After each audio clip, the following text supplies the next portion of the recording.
I was recently at the Academy of Management conference in Denmark. And while I was there, I was attending every single session on neurodivergence in the organization. And I came across this one session that talked about the double empathy problem. And as I listened, everything clicked into place. This explains so many of the challenges that I faced when I worked at corporations such as Walt Disney World.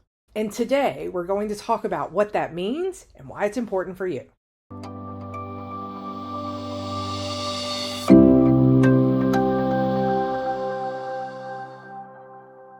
Hi, I'm Summer. I'm a leadership speaker and trainer who has spent my career helping people lead with heart, courage, and clarity. Now, I'm also getting my PhD in neurodivergence in the organization. When I'm not studying, I speak on stages across the world helping organizations turn chaos into clarity and unlock the brilliance of their employees. For decades, the dominant narrative was that autistic or neurodivergent people lacked social skills, that they struggled to connect, and it was their deficit to overcome.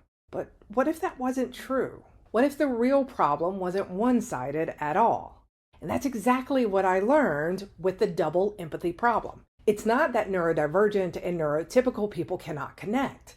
It's that they often struggle to understand each other. Now, the double empathy problem was introduced by autistic scholar Damian Milton in 2012.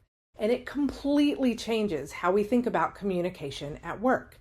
Now, here's the basic idea. Communication is a two-way street. Neurodivergent employees don't always get neurotypical cues, but neurotypical employees also don't get neurodivergent cues. Both sides misinterpret, missignals, or assume negative intent. So when a neurodivergent employee is described as awkward or hard to read, it's not just about them. It's about the fact that both sides are struggling to decode a language that isn't fully their own. And when we think about the power structure in organizations, power is created by those that are in power. And many individuals that are in power are neurotypical, which explains where a lot of this one side comes from. Now, this is huge for leadership because it means that we can stop framing this as a fixed neurodivergent person issue and instead build the opportunity of understanding. So let's talk about how this would look at work. A neurodivergent employee sends long, detailed emails because clarity matters to them. A neurotypical manager interprets it as they are over-explaining or wasting time, and a misfire occurs. A neurotypical team member relies on sarcasm to build rapport. A neurodivergent peer takes it literally and feels criticized. Misfire occurs. This is one of my personal favorites, sarcasm intended. A leader says, just use your best judgment. For a neurodivergent employee who thrives on precision, this is their version of hell.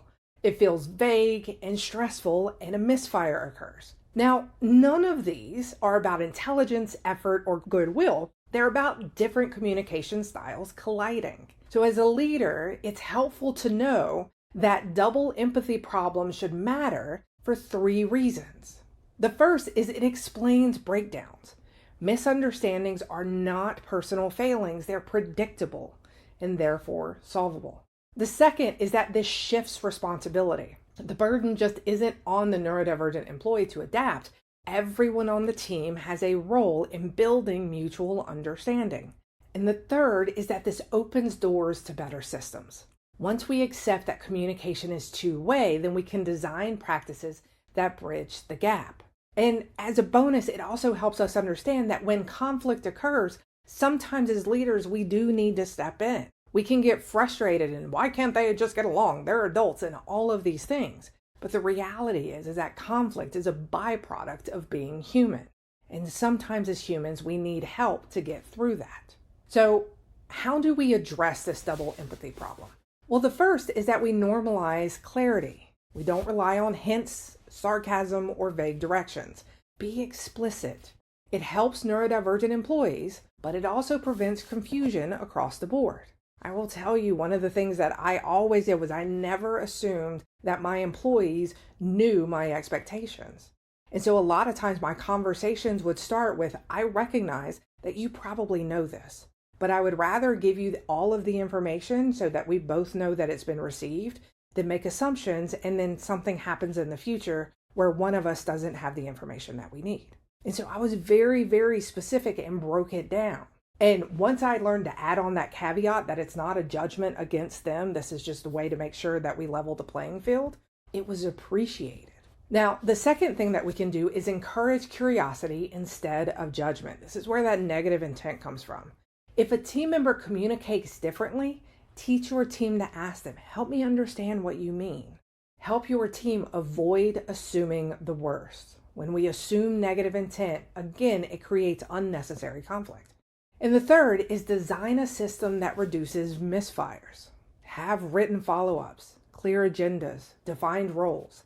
These aren't accommodations. They're tools that minimize the empathy gap between neurodivergent and neurotypical employees. Now, the double empathy problem reminds us that neurodivergent employees don't need to be fixed. Nobody on your team needs to be fixed. We fix problems. We do not fix people. People are not broken. People don't need to be fixed. They need to be understood. And so do neurotypical employees. When leaders embrace this concept, something powerful and, dare I say, magical happens. Instead of two groups that are talking past each other, you create a culture where everyone meets in the middle. And that's where connection and innovation flourish. Now, if you're neurodivergent, or if you're simply neurocurious and want to explore more, I've partnered with Professor Saul, and we've created a free ADHD and autism self-assessment. The links are included in the comments below, and these are a great starting point for better understanding yourself or in supporting others. And if this message lit a spark, stick around. Every week, we're sharing insights from the stage, lessons in leadership, humanity, and the kind of change that actually sticks. Whether you're leading a team or leading yourself, I promise we're going to keep it real, relevant, and a little bit rebellious. And until next time, don't forget, leadership starts with you. And you have got this. I'll see you next week.